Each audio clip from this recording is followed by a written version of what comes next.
Before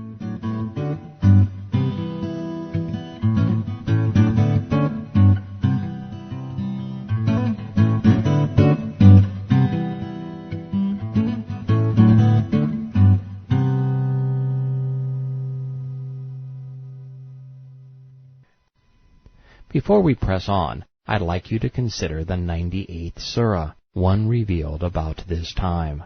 Allah said Christianity and Judaism were false religions. Koran 98 verse 1. Those among the people of the book who disbelieve and are idolaters, making Christians and Jews pagans, would never have been freed from their false religion if the clear proofs had not come to them.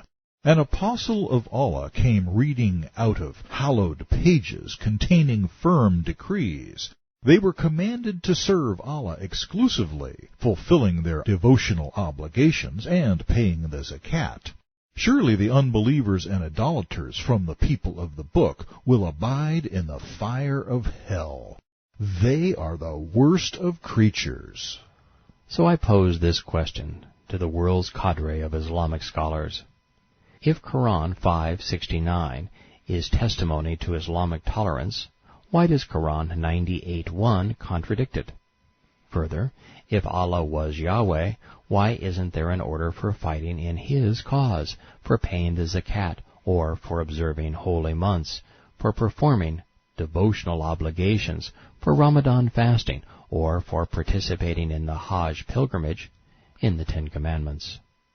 And while we're on the subject of Exodus 20, most everything Mohammed did violated Yahweh's commands. How could that be if the Quran confirmed the Torah? How can Judeo-Christianity be a false religion if Allah revealed it and then He confirmed it? Preoccupied with the Jews, the Arab God attacked them again. Quran 5 verse 70. We took a solemn pledge from the children of Israel and sent messengers to them. But every time a messenger came bringing something that did not suit their mood, they called one an imposter, another they slew. They imagined that there would be no trial or punishment, so they became willfully blind and deaf. Mohammed is inferring that the Jews called him an imposter and that they slew Christ. But that's a problem for Islam, because the Quran claims that their Jesus wasn't killed, and history confirms that while He was crucified, the Jews didn't do it. These next two verses, combined with Quran 5:17 and 98:1, condemn Christians to endure the cutting edge of Islamic terror forever.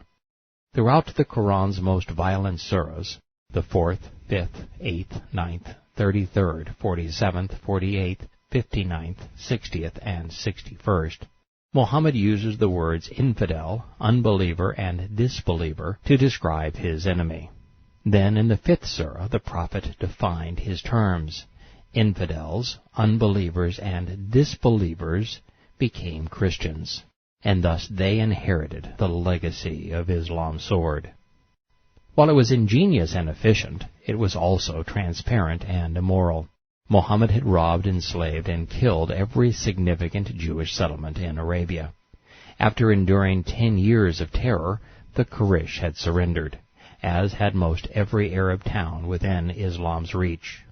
There was nothing left to steal, but having turned self-sufficient and peaceful men into bloodthirsty pirates, Mohammed needed a new enemy.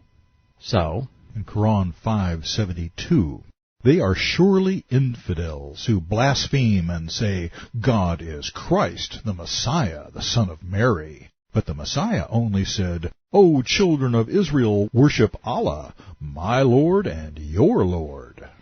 Now that the Quran has brought the 14th chapter of John's Gospel to our attention, we know that Christ, the Messiah, claimed that He was God. Thus, Allah is doing what He does best, lie. Lo, whoever joins other gods with Allah or says he has a partner, Allah has forbidden paradise, and the hell fire will be his abode. There will, for the wrongdoers, be no one to help. Quran 5:73, they are surely disbelievers who blaspheme and say, God is one of the three in the Trinity, for there is no Ilah, or God, except one Allah. if they desist not from this saying, this blasphemy, verily a grievous penalty will befall them. The disbelievers will suffer a painful doom.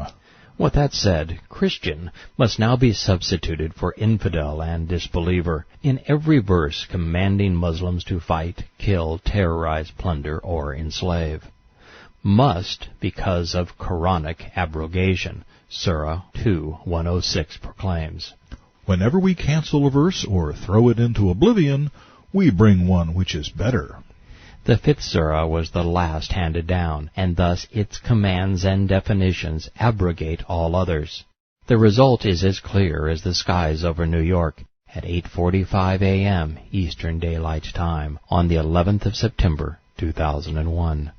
I'm sorry to be the bearer of such bad news, but this is why Muslims kill Americans. They believe we are Christians. The profitless prophet, the miracleless apostle, the illiterate messenger of Scripture, Latin for writing, felt the need to disparage the Messiah and his mission once more. Koran 5:75. The Messiah, Christ, the Son of Mary, was no more than a messenger. Many were the messengers that passed away before him. His mother was a woman of truth. They had to eat their food. See how Allah does make his signs clear to them, yet see in what ways they are deluded. Speaking of deluded, the Quran previously revealed that Jesus didn't pass away. We were told that Allah raised him. Koran 4:157. We, Jews, killed the Messiah, Jesus, but they killed him not, nor crucified him. It appeared so to them, as the resemblance of Jesus was put over another man, and they killed that man. Nay, Allah raised him up unto himself. Those who differ with this version are full of doubts. They have no knowledge, and follow nothing but conjecture, for surely they killed him not. The impotent Islamic God had the nerve to grumble. Koran 5:76. Say, will you serve something that has no power either to harm or benefit you? This is followed by something that, considering the context of the Islamic hadith, may be the most hypocritical statement yet spoken. Koran 5:77. Say, Muhammad, people of the book, exceed not in your religion the bounds of what is proper, trespassing beyond truth, nor follow the vain desires of people who erred in times gone by, who led many astray. Rotten to the bitter end, the Quran protests. In Koran 5:78, curses were pronounced on the unbelievers, the children of Israel who rejected Islam, by the tongues of David and Jesus, because they disobeyed and rebelled. Verse 80, you see many of them allying themselves with the unbelievers. Other translations read, infidels.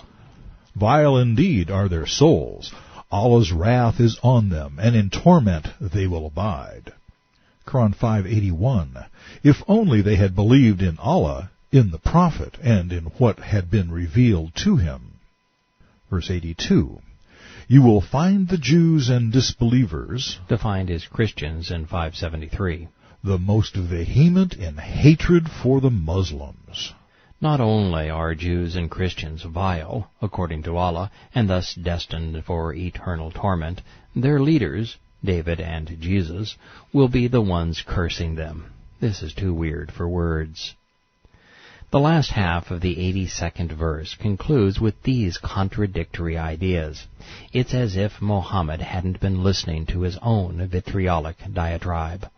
And nearest among them in affection to the believers will you find those who say, we are Christians, because amongst these are priests and monks, men devoted to learning who have renounced the world and are not arrogant. I can almost hear the false prophet of Revelation fame, the pontiff of the one-world religious order that sweeps the globe during the last days, quoting this verse. Out of context, of course. And how, pray tell, can Christians be nearest in affection to the believers if Koran 5:51 is true?